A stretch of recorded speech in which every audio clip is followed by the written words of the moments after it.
How's it going, everybody? My name is John. And I am your JME Champion, Michaela.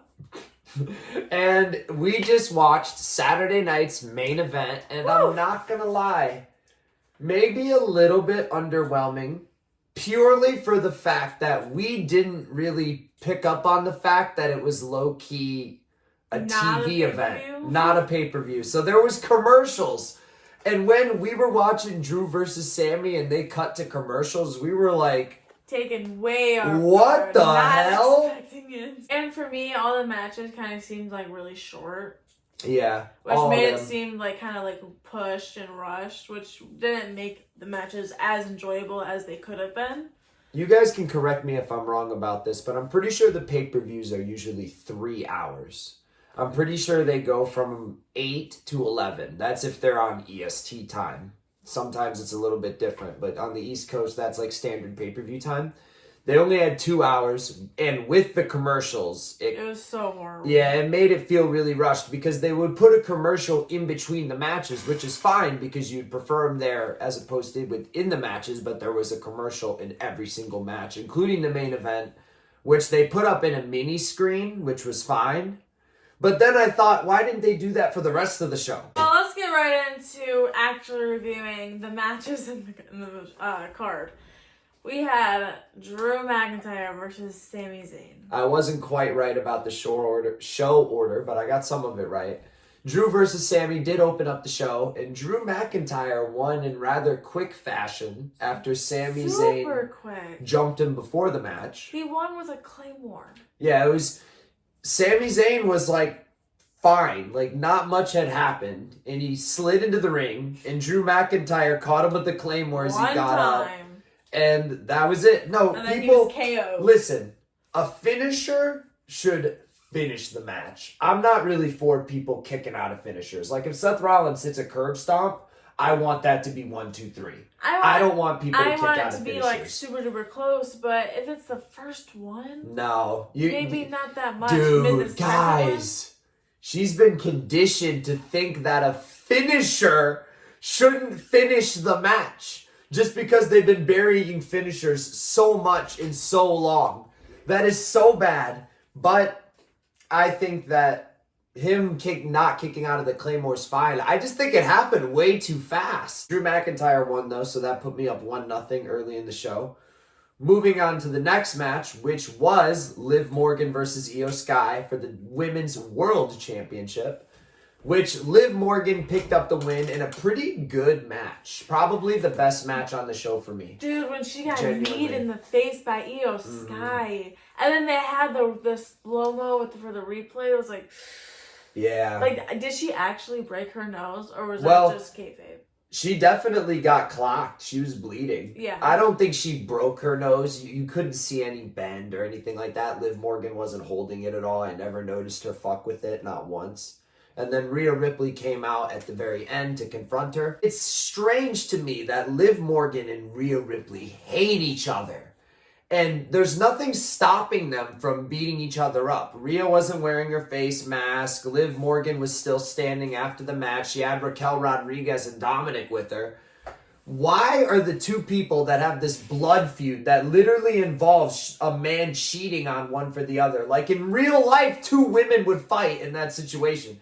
So why are 2 people in a wrestling company not throwing hands? But the match was really good. They're prolonging it. I told you. Liv is going to lose to Rhea at probably Mania. They're gonna elongate it for that long. Please, God, dude.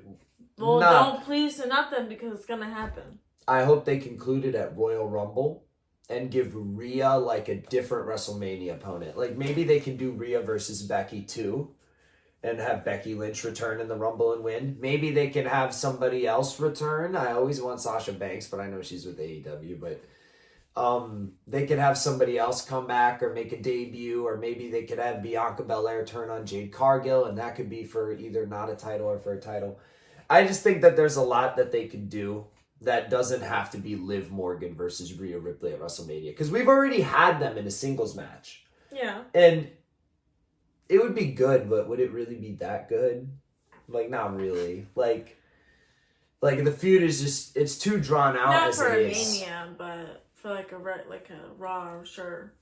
But the match, really good. I thought Io Sky had some good moments in the match. Liv Morgan had some good moments in the match. Nice back and forth action, unique spots. Then we had the triple threat for the men's World Heavyweight Championship, and we had Finn Balor and Damian Priest challenging Gunther.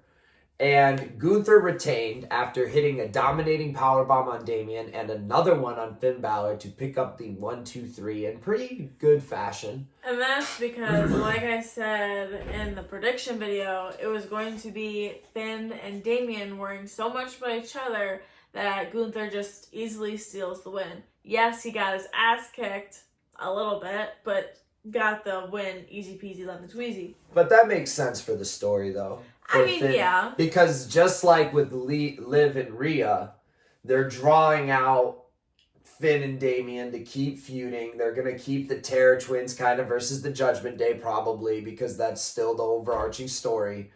And unfortunately, ultimately, it might result in Damian versus Finn getting pushed all the way to WrestleMania, which I hope that they don't do either. Finn Balor and JD McDonough should definitely lose the tag titles on Monday to the War Raiders because they have done nothing with those titles. They're just they're no better than the belts we have up there with those tag titles. They just sit in the background. They kind of wear them places. And then they occasionally defend them when they're forced to. They're never actually in a feud with the tag team because Balor is too obsessed with Damian Priest to care that he's tag champions, which is the whole reason why he's mad at Damian Priest because they lost the tag titles.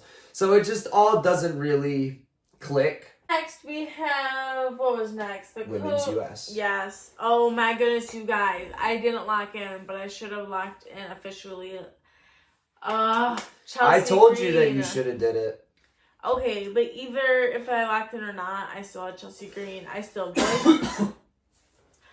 voiced that I had Chelsea Green. It was still in the air. It just wasn't written. Chelsea Green beat Mi Chin. There was this moment on the outside where Mi Chin did what I don't know what the move was she did to Chelsea, but she hit Chelsea with the move and she got up and peeked over the title and was just fucking smiling with a wide-eyed face. But then the match ended pretty shortly thereafter. Oh, you forgot her smacking on the announce table. Match ended up ending. Piper Niven did interfere, and Chelsea Green picked up the victory pretty dominantly, and then celebrated with Piper Niven after, wearing an outfit with herself on it, becoming the first ever Women's United States Champion. I really liked the match, but I expected Piper and Chelsea to kind of have a fight, I guess, or a bigger one than they actually did. Chelsea falling on Piper was nothing. But I expected them to actually argue and push each other and get to one of those arguments. But it just didn't happen, thankfully. I don't want that to happen, but I just expected it. So I'm glad that that it wasn't so predictable. Okay, so you're happy that they're not doing a breakup angle between Piper and Chelsea. Yeah. I agree. Moving on to the main event, which was special guest commentated by Jesse the Body Ventura, who was great on commentary. Who knew that Jesse the Body Ventura should be a full-time commentator right now? I didn't know I needed him. Because the whole thing was supposed to be with Pat. He was the special guest commentator, but he could have stayed home. Jesse the Body Ventura low-key stole the show. Pat had a couple good jokes. They did the drawing bit that they did before, but to me, Jesse the Body Ventura was fucking hilarious. There was this moment where Cody Rhodes was beating up Kevin Owens, and then he stopped for a second to do a face pose. And Jesse the Body Ventura just goes, "Why is he stopping?" And he's just burying the champion the whole time. The match was pretty good. The finish was really shaky. I feel like so the finish does make sense from a storyline perspective because Kevin Owens won the match. He hit Cody Rhodes with the stunner. 1, 2, 3. But there was no referee to count it because Cody Rhodes got thrown into the referee. After the 3 count was counted, Kevin Owens thought, well, I won the match, so fuck it. He went and grabbed a steel chair and tried to hit Cody Rhodes with it. He swung and missed.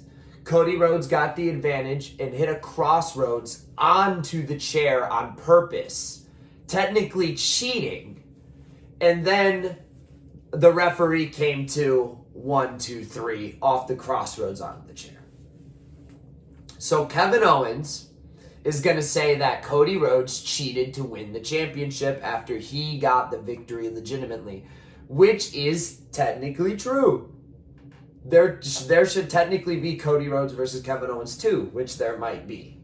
Oh, there will be. And I have a feeling in that match, Randy Orton will return and cost Kevin Owens. Because I we were really waiting. thought- There was a bunch of RKOs during the match. They were mentioning Randy. I really And, thought it was going to happen. I was nervous. Kevin Owens almost summoned him. He was like taunting him, like screaming into the camera. I mean, even when like Cody won, because yeah, like I wanted Kevin to win, always, but it didn't feel like Cody won. Like it just felt it just felt like the match was over. It didn't feel like Cody won. It didn't feel like Kevin won. It was just, and that was the match. I thought it was kind of funny / weird about how many refs they went through. It was kind of annoying because it was like, okay, what now? Who's gonna come out now? They had Jessica Carr. They had, we call him Dracula, the guy with the slick back hair. They had Charles Robinson, called 2 matches, and then they had another referee, some guy who I don't remember his name. So they had 4 different referees for a total of 5 matches. As I mentioned, Charles Robinson called 2. No, I'm saying throughout like the match, not the card. Cody versus Kevin, they attacked one ref, and then another one came out, and then I'm pretty sure they hurt that one. Oh, the original ref came back to life. Yeah. So there was only 2 refs. Yeah, but it was still like a lot. Too many. Okay, guys, it's late. We're tired. We're going to close out the video. I won! Thank you guys for watching. Let us know what you thought of Saturday night's Stay tuned main for event. Style Sunday. Let us know what you thought of Saturday night's main event in the comments below. Make sure you hit like and subscribe if you enjoyed, and we will see you all in the next one. Peace out. Peace. Bye, guys.